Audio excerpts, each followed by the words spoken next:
अगर कोई भी ये गलत फहमी पाल के बैठा है कि ईरान वर्सेस इजराइल, इस युद्ध में हमें क्या, तो बता दूं कि आग की लपटें हम तक आ चुकी हैं। आज बताऊंगी कि भारत को कैसे ये बहुत बड़े रूप में अफेक्ट कर सकता है ये युद्ध। 13 जून को रात के 3:30 बजे जब इजराइल ने ईरान की राजधानी तेहरान इसको बताए बगैर वहां पर वायुसेना को भेज दिया, तेहरान में धमाके। इसका पता था तो यूएस को था, और कुछ समय के बाद अगर कहें नतांज में भी, जहां ईरान का सबसे बड़ा न्यूक्लियर लैब है, उसको फोड़ा, बाकी शहरों पर भी बारूद गिराया और ईरान को सोचने तक का टाइम नहीं दिया।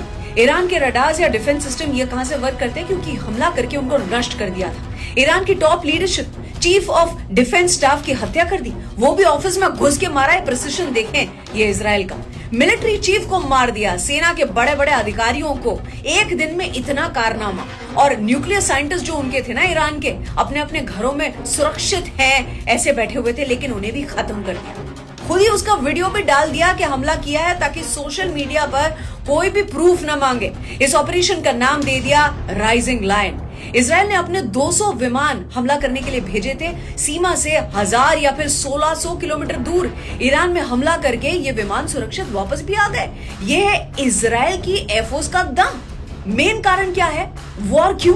क्योंकि ईरान न्यूक्लियर हथियार बनाने के करीब पहुंच चुका था। इजराइल की सोच की सेकेंड वर्ल्ड वॉर में हिटलर ने जो किया था, 60 लाख यहूदीज यानी कि ज्यूज की हत्या कर दी थी। मारने से पहले उन्हें कितना प्रताड़ित, टॉर्चर किया था।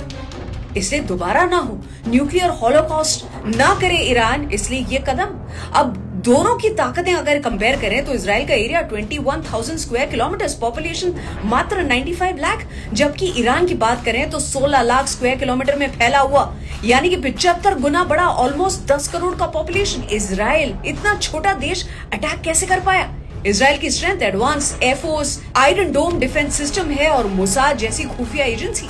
मिडिल ईस्ट में इजराइल के अलावा किसी मुस्लिम देश के पास परमाणु हथियार नहीं है। पर नेगेटिव ये है कि इजराइल बहुत छोटा है, मतलब एरिया काफी छोटा। अगर लंबी जंग चली तो नुकसान बहुत हो सकता है। दूसरी ओर पर अगर ईरान को देखें, वायुसेना कमजोर, लेकिन उसके पास जोरदार मिसाइल्स हैं, साथ ही खतरनाक प्रॉक्सी नेटवर्क, मतलब सेना नहीं, आतंकवादी संगठन से ऑपरेट करता है। गाजा का हमास, लेबनान का हिजबुल्ला और यमन के हुथी संगठन से। और भारत पर असर ये हो सकती है, लंबा युद्ध अगर चला, 80% हमारे तेल की जरूरत खाड़ी देशों से पूरी होती है, और इसकी कीमतें अगर आसमान को छुएंगी, पेट्रोल, डीजल, ट्रांसपोर्ट, सबका कॉस्ट बढ़ेगा, रोजमर्रा की चीजें महंगी हो जाएगी।